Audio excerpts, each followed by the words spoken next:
This has been one of the most difficult years we've ever had. That confirmation comes in and it's a gut punch. 1 year later, I could put everything I own in a laundry basket.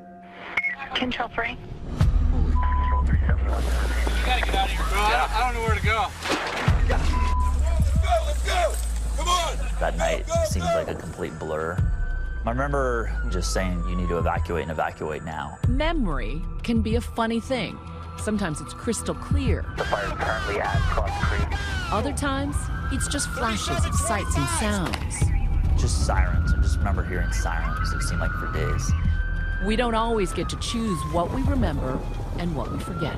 But for firefighter Paul Lowenthal and some residents of Santa Rosa, California, Oh my God, it's just all gone. Everything we've worked for, it's all gone. memory is all that remains from that night in October 2017. When a raging wildfire passed over the rolling hills of wine country and overtook the quiet suburb of Santa Rosa. We do have multiple structures involved.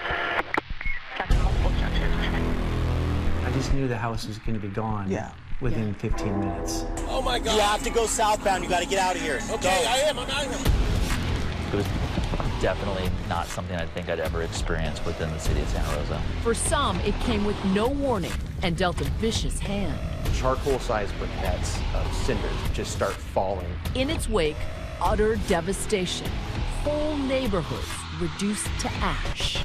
Now, 1 year later, Santa Rosa's residents are still grappling with how they suffered through, until this week, the most destructive wildfire in California history. Looking at what went wrong as they rebuild from the ground up to try to ensure that a disaster of this magnitude will never strike home again. Nobody's prepared.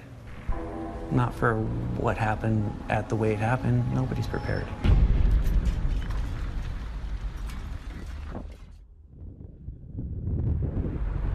October 8th, 2017 started off as a warm, dry, and breezy Sunday.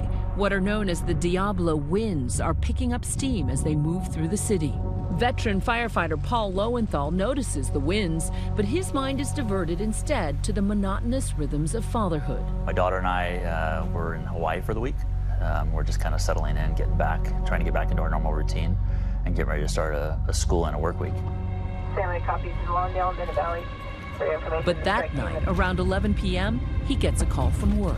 I started seeing glows off in the distance, and then eventually hit a wall of fire. Literally, there's fires on both sides of the road, blowing across. There's no way I'd get through it. And that's when I knew that this was not coming to Santa Rosa, this was here. What's going through the pit of your stomach? That we got to get people out, we got to get them out now. But it's the middle of the night, and most of the city's asleep. So Paul calls the Santa Rosa Police Department for help. Got the phone with SRPD, they're going to start moving units into the Cross Creek and Sky Farm area. Those police officers just dove in without asking questions and immediately started going door to door and getting people out of harm's way. Police! With body cameras rolling, police officers are deployed to areas where they think the fire is going, but the wind has a mind of its own.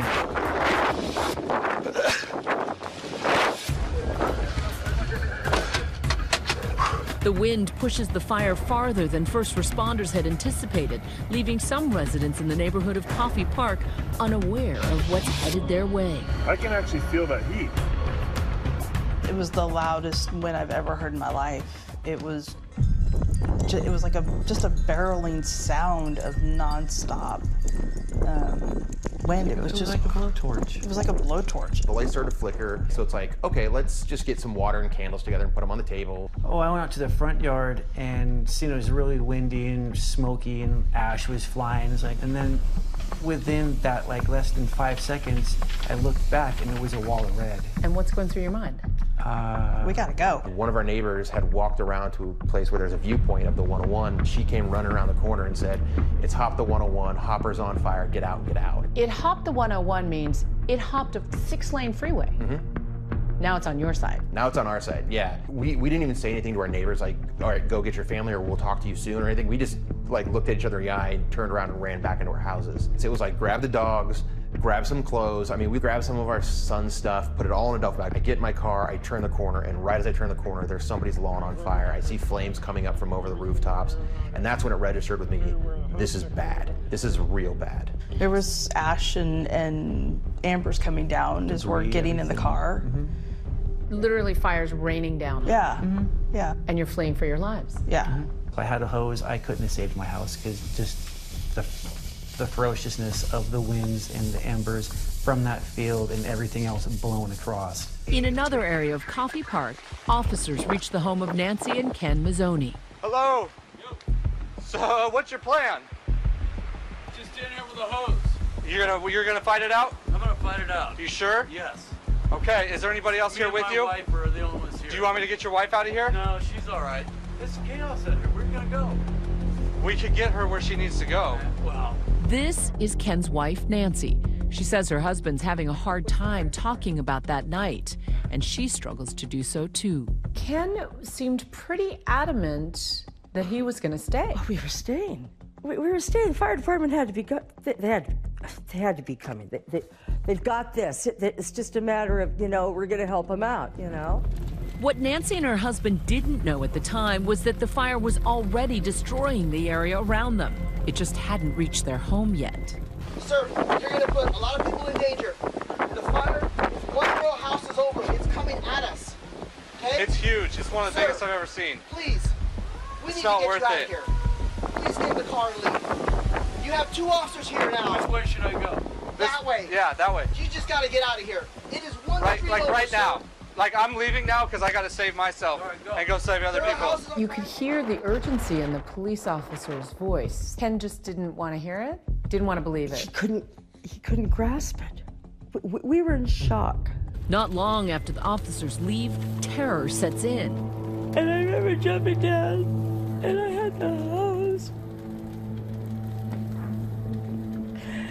And Ken said, quick, we gotta go, we're gonna come right back.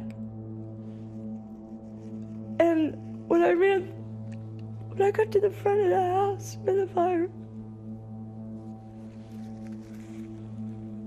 there were 30-foot flames in the house across the street from us. Yeah. All you saw was fire. With only seconds to spare, Nancy and Ken join the multitude of others fleeing for their lives. Fire! But some are finding themselves stranded, like Mario Monti. A police officer knocked on the door, and I told him that, well, I really can't evacuate right now because I have like 5 ladies with me in the house. I need help. He is the sole caretaker on duty at this assisted living center. He immediately begins helping police officers with the evacuation. I had Irene with me. I remember taking Irene out. Mario passes 87-year-old Irene Lopez to Officer Andy Adams, who wheels her out of the house and struggles to load her into the back of his car.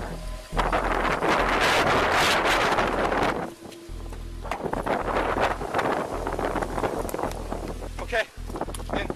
I cannot walk without me. Okay, I'll help you. Embers are raining down upon them. The fire is right there.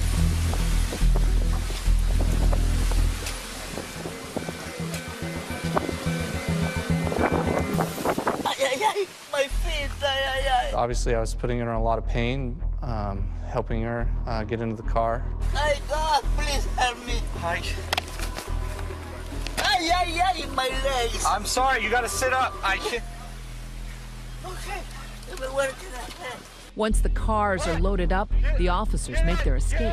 Let's get out of here. Let's go. I got it. Let's get her in, dude. Get in the car. And safely drive the women to an evacuation center, You're about 2 inches from the ground. where they're welcomed by first responders, volunteers, and a group of mass evacuees, so many afraid of what their morning holds. Hi everyone, George Stephanopoulos here. Thanks for checking out the ABC News YouTube channel. If you'd like to get more videos, show highlights, and watch live event coverage, click on the right over here to subscribe to our channel, and don't forget to download the ABC News app for breaking news alerts. Thanks for watching.